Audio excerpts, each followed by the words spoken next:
The movie revolves around the Great Wall of Donald Trump's favorite country, one of the world's most fascinating wonders. It spreads over 9,000 kilometers and took over 1,700 years to build. It is said that the wall protects the civilization settled within from various known and unknown threats. The movie opens up with the European mercenaries William Guerin and Pero Tovar riding through a desert with a group of men. Unfortunately, they are chased by some bandits for infiltrating their territory, so they quickly hide out in a cave. William and his troops have been riding for more than 6 months in China in search of a magical black powder. It's believed that the powder turns air into fire and kills dozens of men at one time. It's the weapon of everyone's dreams. William and his team have lost more than 20 men, and with no map, food, or medicine, Tovar is fast losing hope. He insists on dropping the mission and returning back home, but William is determined to finish what they started. They take inventory of what they have left and discard whatever they deem unnecessary, including a heavy magnet. How's that work anyway? However, William decided to keep it, as it can be used to make a compass. Suddenly, the group hears strange noises, and they come under attack by a mysterious creature. This movie's based on real events. Several of the men are finished off, but William bravely kills the monster and cuts off its hand. He then decides to carry the severed arm with him, hoping that someone can identify it later. As they continue their journey towards the Great Wall, the group is reduced to just William and Tovar. Soon, they are greeted with multiple arrows from Chinese soldiers of the Nameless Order. Left with no choice, the two Europeans immediately surrender. As they are being taken inside, they reveal the monster's arm. Seeing this, the soldiers are stunned, so they rush to alert their superiors. General Xiao, strategist Wang, and Commander Lin, who surprisingly speaks English, probably to avoid subtitles, since this movie's target demographic doesn't know how to read. General Xiao expresses surprise when he learns that the monster attacked them 2 days ago in the mountains. It appears as if everyone knows about its origins. William also lies about the reason for his visit, saying he has come to trade, but was ambushed. Lin doesn't believe him, but strategist Wang advises the commander to keep the prisoners alive, as they single-handedly killed the formidable monster. Their conversation is interrupted when a soldier comes rushing in and reveals that more creatures have been sighted, making their way toward the wall. Wasting no time, the general gathers his armies, including the foot soldiers, archers, and the Crane Corps, led by Lin. They all make their way to the top of the wall, with both William and Tovar still being held captive. It is finally revealed that the monster was actually a Tao Te, and they weren't expected to attack for another 9 days. Soon, thousands of these monsters start running toward the wall, prompting the soldiers to attack. Lin and her troops hang from cords and descend to the battleground, while the other soldiers launch burning rocks and arrows in the direction of the creatures. Meanwhile, William and Tovar watch the bloody battle transpire and start worrying for their own lives. As they shout for help, they notice another European named Ballard amongst them. "I'm something of a European myself," says Ballard. Soon, the queen monster reveals herself, and General Xiao orders his army to attack her. However, she effortlessly evades all attacks and orders her subjects to climb the walls. In response, General Xiao directs his men to engage in close combat. One monster manages to reach the top and starts massacring anyone it can lay its hands on. Amidst the chaos, William and Tovar convince Ballard to free them. After this, they expertly kill the creature on the wall and some more down below, until the queen aborts the attack and retreats. This earns Matt Damon and the Mandalorian the respect of General Xiao, and he allows them to stay as guests instead of prisoners. However, Xiao worries that the monsters have evolved and become more powerful and intelligent. In the next scene, William and Tovar finally get to speak with Ballard, and it's revealed that the latter had also come to China in search of black powder 25 years ago. However, after he was taken captive, he signed a deal with the Chinese to teach them English and Latin in exchange for freedom. At night, William and Tovar are honored by the Nameless Order for their courage and valor. There, William shows off his archery skills to the delight of everyone in the room. He also gets to know Lin and learns that they are the same. Both of them were sent off to the army at a very young age. However, Lin thinks otherwise, and she takes him to show how she fights when hanging from the cord. She tells him about trust and explains that in this army, they fight for more than food and money. They give their lives to something more. They have trust in each other in all ways at all times. She then tries to get William to jump, but he doesn't quite trust her enough, thus proving that they are not the same.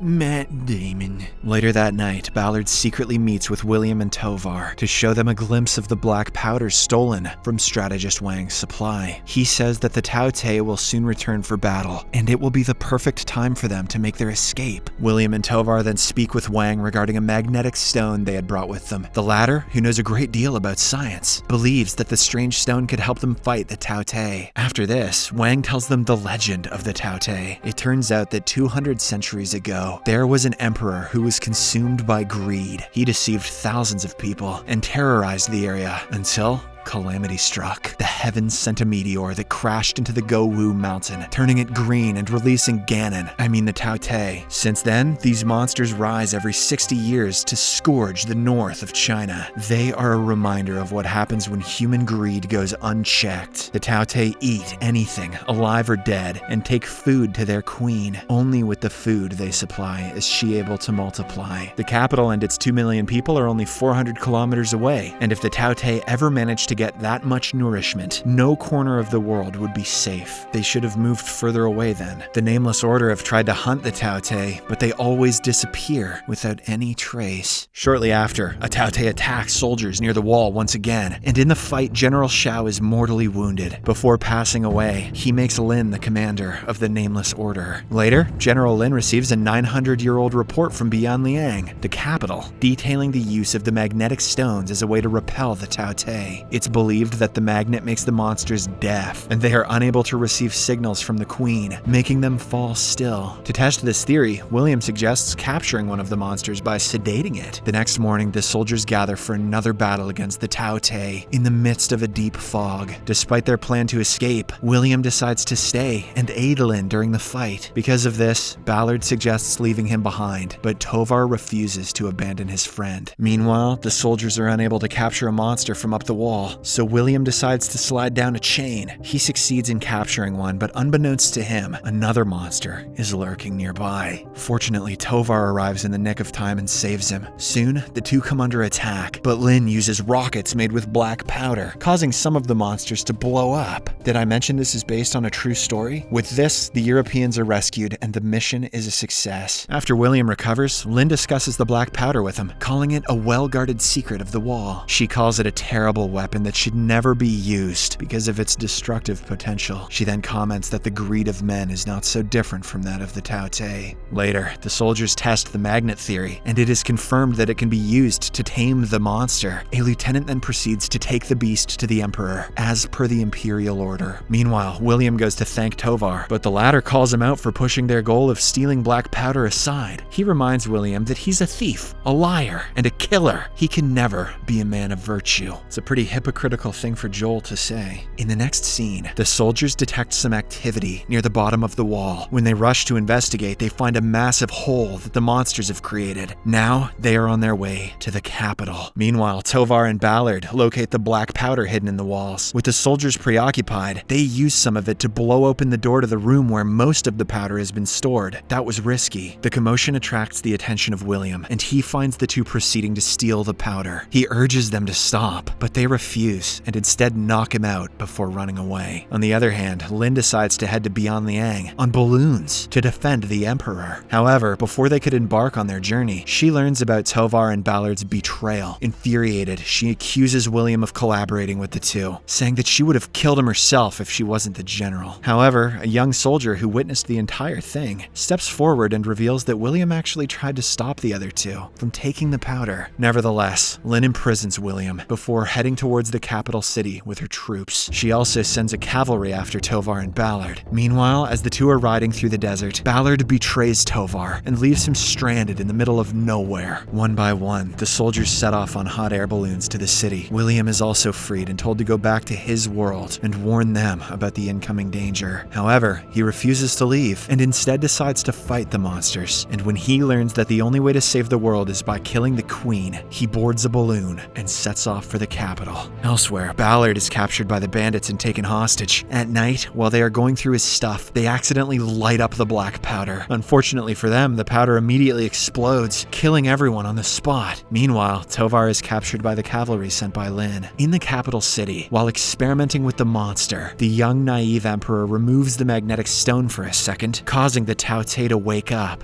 He eventually gets the situation under control, but by that time, it's too late. The creature has already summoned thousands of Tao Te to its location. In no time, most of the city is ravaged by the deadly beasts. Lin and her group use hot air balloons to fight the Tao Te over the city, but the balloons start bursting into flames, sending some of the soldiers straight to their deaths. Lin almost meets a similar fate until William arrives just in time to rescue her. As they regroup, they notice the queen being surrounded by thousands of Tao Te. In the next scene, Lin and the others meet the Emperor and propose a plan to use the captured Tao Te to kill the queen. The Emperor agrees and directs them to the beast in the dungeon. There, the troops lace the beast with explosives and feed it meat to bring it to the queen. They try to sneak through the underground canal to avoid trouble, but a Tao Te suddenly shows up. With time running out, a young warrior selflessly sacrifices himself. Who was that guy? Damn. Hence allowing the others to continue the mission. William, Lin, and Wang then go into a tower and carefully release the captured Tao Te as it rejoins the other monsters. William and Lin head up the tower and take out the queen, while Wang stands guard at the bottom. William gets a good aim from the top and fires rockets at the queen, but she is shielded by larger beasts with thick scales. Did I mention this is based on a true story? Eventually, the beasts storm the tower and begin to attack. Wang, who is at the bottom, throws Lin the magnet right before he is killed. With very little time left, William gets an idea. Since the magnet renders the creatures immovable, he wants to use it to isolate the queen. So, he tosses the stone towards her, and at the same time, Lin launches the rocket. The plan works, and the rocket finally breaches the queen's security and explodes, obliterating the queen. Consequently, the rest of the Tao Te wither away, hence putting an end to the war. After they all return back to the wall, Lin is promoted to regional general. Meanwhile, William is given a huge quantity of black powder as a reward. However, he chooses to save his friend Tovar instead. They reconcile and, after bidding adieu to Lin, head on their way home with a troop following for protection. Subscribe for more videos like this, turn on notifications, and leave a like to help the channel out. Thank you for watching.